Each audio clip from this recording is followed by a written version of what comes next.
Quelle huile de friture choisir? Après combien de temps faut-il la changer? Je vous partage également 3 astuces formidables pour faire de vous des professionnels de frites. C'est en exclusivité sur Nutrition TV.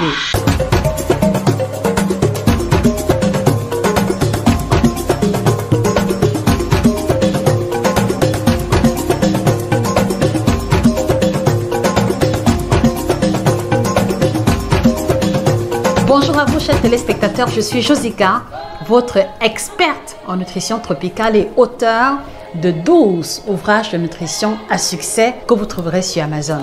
Merci de vous les procurer si vous souhaitez aller au-delà des thématiques, dans les thématiques de ventre plat, ménopause, libido, alimentation tropicale, diabète, hypertension et super aliments africains. Je vous remercie à l'avance. Et ceci justement me permet d'introduire les groupes d'huile qui sont idéales ou qui sont recommandés pour les fritures et celles que vous devez éviter absolument. Donc, la catégorie d'huile qu'il faut privilégier pour les fritures, il s'agit de l'huile d'arachide qui est vraiment le top numéro 1. Vous avez également l'huile de coco pour ceux qui peuvent s'en procurer et dans une certaine mesure, un mélange des deux. Voilà les huiles qui sont beaucoup plus stables lors des fritures et qui vont engendrer le moins possible les dénaturations et justement la formation des molécules cancérigènes qu'on a pu voir précédemment. Alors malheureusement, vous allez vous rendre compte que les huiles que nous utilisons en général de façon majoritaire pour les fritures sont justement celles qui sont complètement déconseillées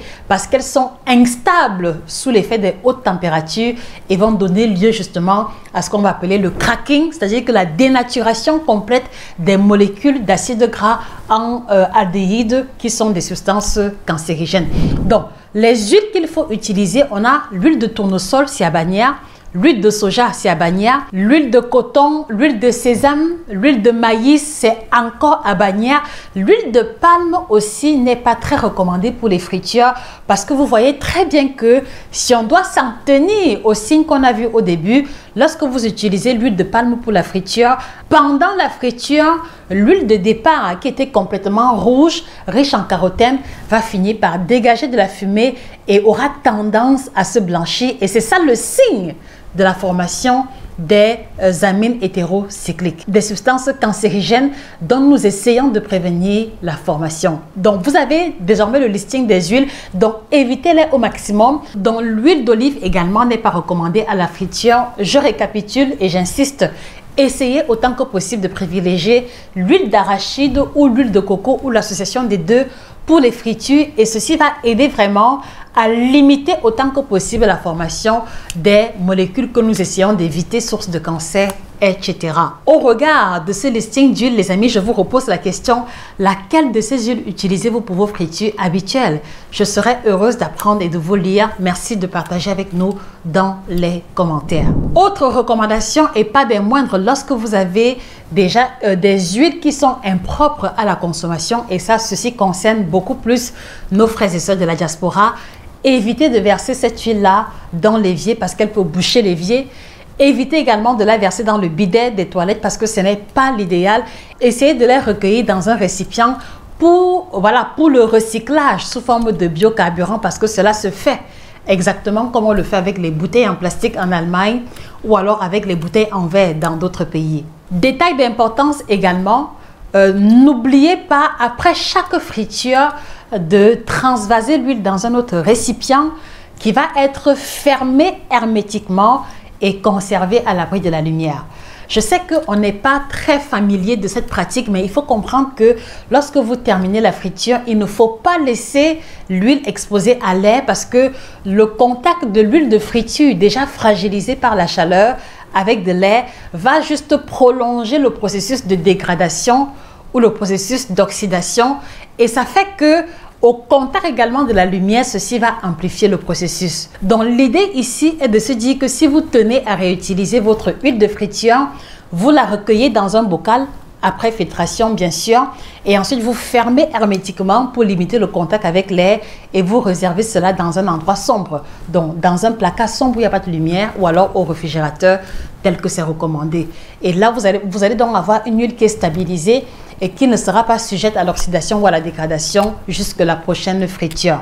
Mais attention, entre la première et la deuxième friture, il ne faudrait pas qu'il y ait plus de 2 à 3 semaines.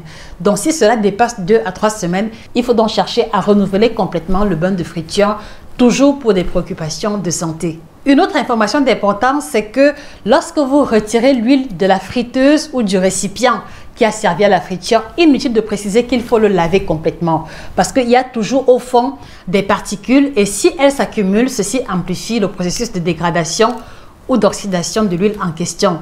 Et vous êtes d'accord avec moi que vous, par exemple, qui m'écoutez, vous ne mangeriez pas à nouveau dans un plat qui est resté sale la veille le lendemain.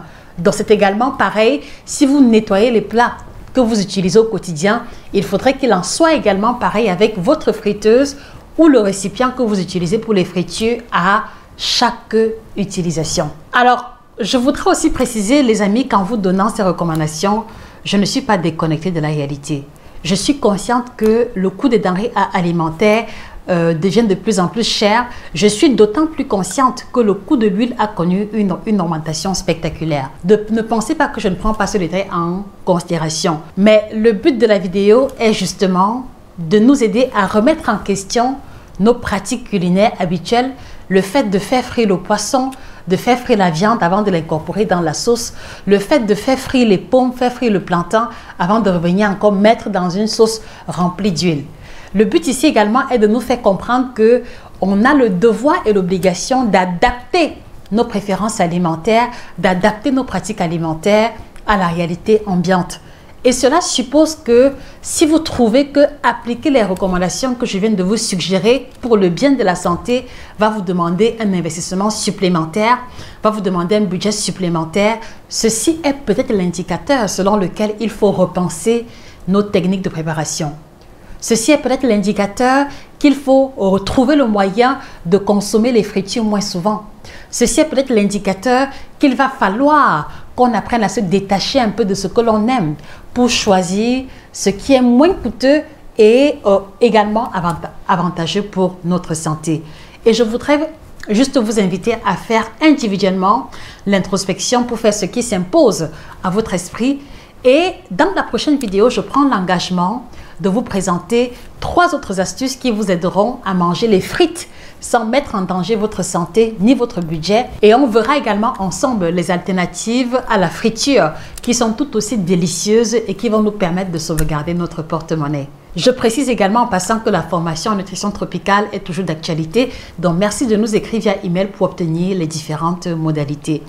Et si au jour d'aujourd'hui, vous n'avez aucun problème avec les huiles de friture, vous êtes en parfaite santé, mais vous avez quand même un petit ventre que vous essayez de faire diminuer sans succès, je voudrais vous recommander ces 2 outils formidables qui vont vous présenter des recettes spécifiques adaptées à notre contexte africain et qui vous permettent de manger équilibré par la même occasion, qui vont vous aider à diminuer votre tour de taille puisque vous savez que un tour de taille trop élevé est la porte d'entrée, est la cathédrale d'au moins 4 à 5 pathologies non guérissables dans la majeure partie des cas. Et si le budget le permet, je voudrais vous inviter également à rajouter à votre routine cette boisson formidable qui est le secret de ma routine depuis des années, depuis 3 ans exactement, le Kit Detox Bio by Josica, une boisson formidable qui nettoie vos émontoires des radicaux libres que l'on consomme à travers les fritures par exemple, qui nettoie les émontoires également des déchets de médicaments, des déchets de pilules et qui vous permet comme ça de nettoyer votre intérieur pour que cela soit plus visible à l'extérieur. Je précise qu'il est non laxatif. Les femmes enceintes, les femmes qui allaitent même, les diabétiques et les hypertendus peuvent le consommer sans danger. À votre santé. Sur ce, prenez soin de vous. Ça a été un plaisir de partager ce contenu avec vous. On se retrouve à très prochainement pour notre capsule aussi intéressante. N'oubliez pas de vous procurer la collection des 12 ouvrages que nous mettons à votre disposition pour aller plus loin sur les thématiques que nous abordons tantôt. C'était Josica, votre experte en nutrition tropicale, auteur de 12 ouvrages de nutrition à succès. Excellente journée à vous et que le bien-être vous accompagne définitivement.